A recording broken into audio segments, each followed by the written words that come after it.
আমার চুলগুলা দেখেন লম্বা চুল ছিল। আমি আমার নবীজির রওজার সামনে যে আমার চুলগুলাতে এইভাবে দুই হাত দিয়া মুঠ করে ধরছি, ধরে কইছি ইয়া রাসূলুল্লাহ, লম্বা চুল রাখার কারণে মানুষ বন্ড কয়।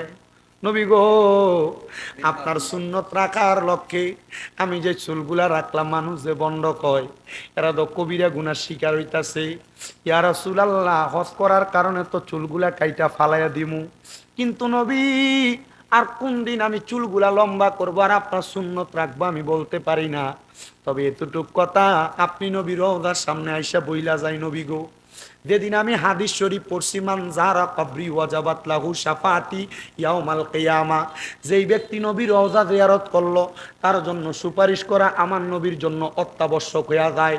নবী যদি সুপারিশ করে তার জন্য জান্নাত ওয়াজিব হইয়া যায়। ইয়া রাসূলুল্লাহ, আমি নিয়ত করছিলাম আমার মরণের আগে আপনার রওজা মুবারক আমি একবার দেখতাম, কিন্তু নবী গো, এত তাড়াতাড়ি যে আমার আল্লাহ তাআলা আমার দোয়াটা কবুল করবে আমি বুঝতে পারি নাই। আজকে আপনি নবীর রওজার সামনে আসছি, আপনার রওজার সামনে আইসা আমি কত রঙের খেলা দেখছি। অনেক মহিলা দেখছি, মালয়েশিয়ান মহিলা 10-15 জন একসাথে মদিনা শরীফের একবারে কেবলা থেকে সবুজ গম্বুজের দিকে তাকায় তাকায় চোখের পানি ফালায়া কান্দে। আমার লগেরই একজন ভাই বাবু সালাম দরজাটা দিয়া যখন ঢুকে আমার নবীর রওজার সামনে দাইয়া আমি দেখলাম চোখ দিয়া টপ টপাইয়া ফানিডি পরে মুখ দিয়া কথা কইতাছে। আমি জিগাইলাম, ভাই আপনার চোখ দিয়া দি পানি পড়তাছে, কারণটা কি? কই হুজুর, আপনার চোখেও তো পানি দেখা যায়, আপনি কি লাগা কান্দেন? আমি কইলাম, ভাই আমি জানি না চোখের পানি কেন আসে, আমি তো প্রথমবার আসছি। আমার ডাক দিয়া কই, হুজুর, নবীর কোন সাচ্চা পাক্কা প্রেমিক যদি নবীর রওজার সামনে চলে আসে সে চোখের পানিটি ধরে রাখতে পারে না। আমি আমার নবীজির রওজার সামনে দাঁড়ায়া দাঁড়ায়া কইছি, ইয়া রাসূলুল্লাহ, নবী গো, আমার স্বপ্ন ছিল আপনার রওজা মুবারক দেখবো, কিন্তু এখন আপনার রওজা দেখার পর আমার মনে একটা আশা জন্মাইছে। কাফেররা আপনি নবীরে দেখছে, আবু জাহেল দেখছে, ঈমান আনছে না। আবু বকর দেইখা দেইখা আপনি নবীর প্রতি ঈমান আনছে।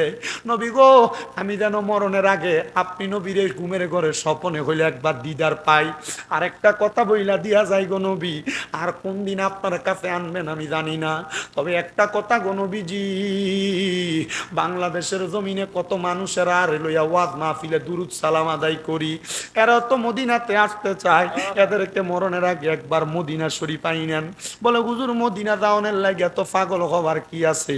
আব্বা জানুনি রে, মদিনায় গেলে তোমার জান্নাত ওয়াজিব হইব। মক্কায় যে হজ করে হাজরে আসওয়াদ পাথরে চুমা দিলে তোমার জীবনের গুনাহ হাজরে আসওয়াদ পাথরের ভিতরে চলে যাবে। কিন্তু মক্কা থেকে আসার পরে তুমি গুনাহ করলে আবার আমল নামায় গুনাহ লেখা হবে। কিন্তু নবীর রওজায় সালাম দেওয়ার কারণে আমার নবী তো তোমার জন্য সুপারিশ করবে, সালাম দেওয়ার কারণে এটা আদায় হয়ে গেছে।